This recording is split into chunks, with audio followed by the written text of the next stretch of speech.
Card चलता है जब उसके लिए आप लगातार प्रयास करते रहे। उत्तर प्रदेश में या दूसरे राज्यों में जहां चला, कार्यकर्ता लगातार उन लोगों के संपर्क में रहा जो लाभार्थी है।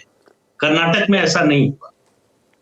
जो आप पोलराइजेशन की मुद्दा बार बार ला रहे हैं, देखिए मुझे लगता है कि बीजेपी को या तो गलतफहमी हो गई या ओवर कॉन्फिडेंस में थी। उसने कर्नाटक की जो सामाजिक संरचना है उसको समझने में गलती की। मुझे जो है लगता है कर्नाटक की सामाजिक संरचना कुछ कुछ बिहार से मिलती। अयोध्या आंदोलन के दौरान भी बीजेपी को कोई बड़ी सफलता बिहार में नहीं थी। कर्नाटक में भी आप देखें, कोस्टल कर्नाटक से बाहर बीजेपी इस तरह का हिंदू पोलराइजेशन या हिंदू ध्रुवीकरण या हिंदुओं को एक करने में कामयाब नहीं हुई। इस चुनाव में क्यों उनको लगा, मुझे समझ में नहीं आया। अगर 4% रिजर्वेशन मुसलमानों का हटाने पर फायदा बीजेपी को तभी हो सकता था जब मुसलमान इसके विरोध में सड़क पर निकलता। तो उनका असेसमेंट क्या ऐसा था? अगर ऐसा था तो बिल्कुल ही गलत था। उसको कांग्रेस ने फेल कर दिया। तो ये जो पोलराइजेशन है, ये जो राहुल जी बात कह रहे थे, मैं उनकी बात से सहमत हूं कि किसी एक मुद्दे से आप चुनाव नहीं जीतते। मुद्दों का एक समुच्चय होता है, गुच्छा होता है जो आपको चुनाव जिताता है।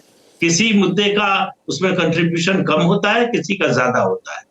बीजेपी जो है वो दो चीजों पर निर्भर हो गई, एक ये पोलराइजेशन, दूसरे प्रधानमंत्री की लोकप्रियता।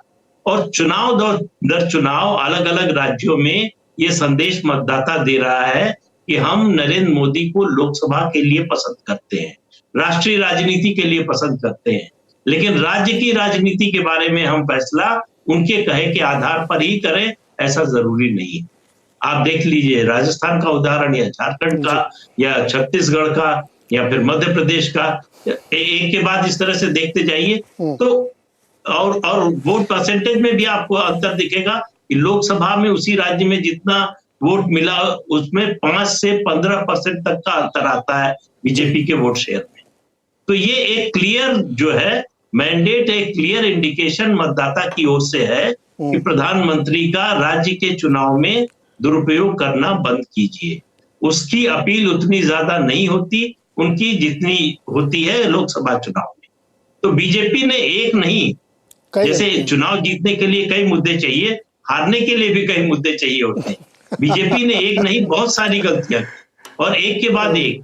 सबसे बड़ी गलती देखिए राज्य के चुनाव में जो है, गलती नहीं मेरा मतलब है कमजोरी, वो होती है स्टेट की लीडरशिप। अगर आपकी स्टेट लीडरशिप कमजोर है तो आपके लिए बहुत बड़ी मुश्किल है, क्योंकि और उस पर से अगर आपको एंटी इनकम्बेंसी का सामना करना है तब तो और ज्यादा मुश्किल हो जाती है। स्ट्रॉन्ग लीडरशिप एंटी इनकम्बेंसी का सामना कर सकती है, जो उत्तर प्रदेश में योगी आदित्यनाथ। प्रदीप सर, अगर राज्य यूनिट इतनी छिन्न भिन्न थी तो मुझे लगता है अगर मोदी जी का चेहरा नहीं किया था तो इतनी सीटें भी नहीं आती जितनी आई हैं। जिस तरीके की हालत कर्नाटक थी, ये तो उन्हीं की वजह से आ गई जो मिल गई 60-65, वरना क्या हुआ, स्टेट लीडर के तो कोई है ही नहीं वहां पे, जिस तरह से तितर बितर है। तो भाई आपका जो सबसे बड़ा नेता था उसको आपने चुनाव से पहले रिटायर कर दिया। हाँ, अब उसके बाद जो आपने जिसको मुख्यमंत्री बनाया उसकी कोई अपील नहीं है। करेक्ट। न कार्यकर्ता में है न आम मतदाता में है। उसको भी आपने मतलब वो कहते हैं कि दूसरा कसम किया, बुरा किया, उसे भी छोड़ दिया और बुरा किया, तो उसको भी आपने उस तरह से प्रोजेक्ट नहीं किया। मुख्यमंत्री है लेकिन उसको ये नहीं कहा कि यही मुख्यमंत्री होंगे हमारे। तो आपने खुद ही नो कॉन्फिडेंस जता दिया अपने मुख्यमंत्री से भी चीफ मिनिस्टर ने। जी प्रदीप सर, तो ऐसे क्यों आप ये उम्मीद करते हैं कि जनता उस पर भरोसा करेगी? जी अभय जी, इतनी चर्चा के बाद हम लोग बहुत सारे फैक्टर्स की बात कर रहे हैं, तमाम चीज़ों को हम देख रहे हैं, सब लोग कह रहे हैं कि बहुत सारे मल्टीपल फैक्टर्स पे काम होता है तब चुनाव जीता जाता है। लेकिन कर्नाटक जैसा विकसित राज्य, IT capital, startup capital, breast of the minds वहाँ रहते हैं, उसके बाद जातियों की इतनी जकड़न। तो मैं वही तो कह रहा था कि आपको सिर्फ सोशल इंजीनियरिंग करनी है, जातियों का कीमा बनाना है, बाकी ये सब भ्रष्टाचार से थोड़ी वोट मिलता है। देखिए, भारत में जो आधुनिकता आई है तो वो उस तरीके से भारतीय समाज का समरूपीकरण नहीं कर पाई है जिस तरीके से पश्चिम में हुआ है या और दूसरी जगहों पे हुआ है। तो भारतीय समाज की बुनियादी इकाई तो अभी भी जाति और समुदाय है।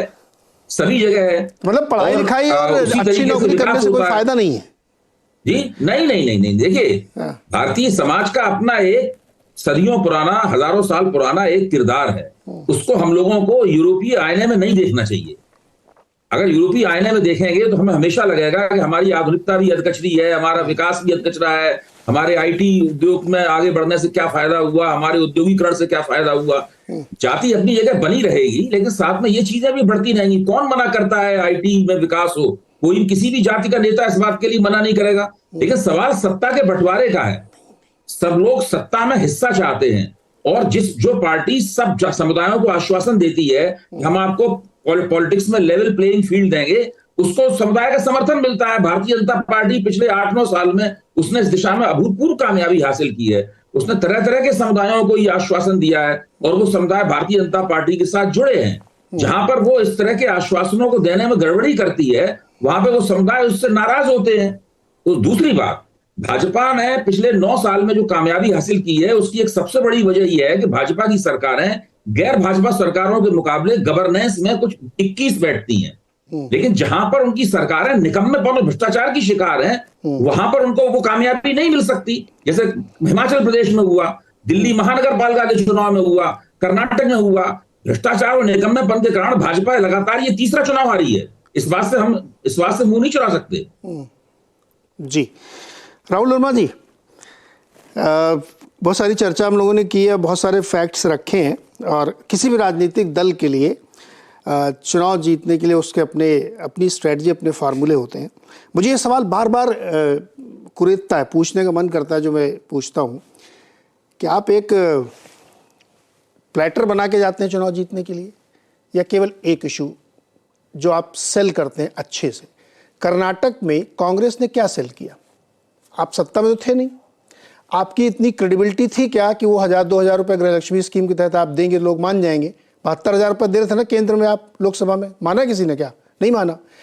तो पॉइंट मैं ये आपसे समझना चाहता हूँ, चूंकि आप एनालिसिस करते हैं, कि पॉइंट एक होता है, एक एजेंडा जिसको आप सेल करने जाते हैं। मोदी जी का चेहरा सेल होता है कि नहीं होता है? उनका ब्रांड बिक जाता है, किसको क्या मिला ये बात की बात है। 1,400 रुपये का सिलेंडर खरीद के हम मोदी जी को वोट देते हैं। तो राजनीतिक दलों के लिए एक एजेंडा होता है जिसको अच्छे से सेल कर लेते। कर्नाटक में बुरी तरह विफल हुए, कुछ नहीं सेल कर पाए। मतलब उनके पास प्लेटर था, वो सब अच्छा था, कुछ भी बेच नहीं पाए, और सब बुरा था, इसलिए सब हार गए वो। आपके हिसाब से? मैं इस बात से, इस प्रेमाइस से ही सहमत नहीं हूं कि एक किसी आधार पे, एक किसी चेहरे पे पूरा का पूरा चुनाव जीता जा सकता है। मतलब ये टीवी के लिए अच्छा विषय हो सकता है कि ब्रांड मोदी बिकता है, पर आप मोदी जी को दे दीजिए कांग्रेस की कमान और बोलिए वो कांग्रेस को चुनाव जितवा दे। ऐसे नहीं होता है। सिर्फ वो चेहरा नहीं होता है, चेहरा रिप्रेजेंट करता है पार्टी के इतिहास को, पार्टी की आइडियोलॉजी को, पार्टी के ऑर्गेनाइजेशनल मशीन को। तो ये मतलब अभी जो आप कर्नाटक में ही आपको अगर जैसे अभी कुछ लोग बात करेंगे कि मतलब देखिए, पोल प्रोमिसेस मैटर करते हैं।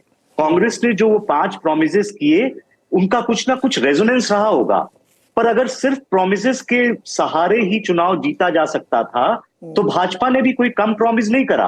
भाजपा ने भी कहा कि हम आधा लीटर दूध फ्री देंगे रोज। भाजपा ने भी बोला कि हम 3 गैस सिलेंडर मुफ्त देंगे बीपीएल परिवारों को। उनके भी ऐसे 3-4 प्रोमिसेस थे। तो सिर्फ वायदे करने से नहीं होता है, वायदे को कम्युनिकेट करना पड़ता है।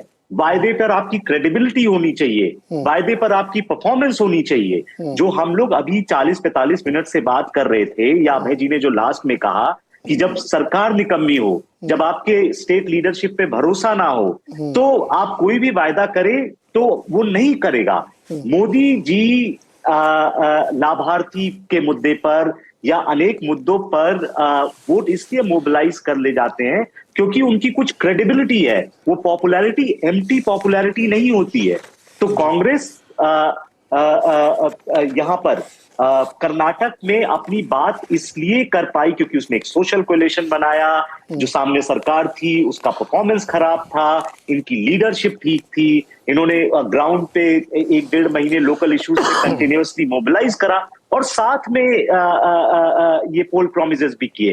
पोल प्रोमिसेस इसलिए किए क्योंकि पार्टी को लगा कि एक इकोनॉमिक एंजाइटी डेवलप हो रही है, और ये आपको इसलिए अनिदा कोलिशन इसलिए बन रहा है। अनिदा कोलिशन को सिर्फ इसे जातियों का समीकरण ना देखा जाए।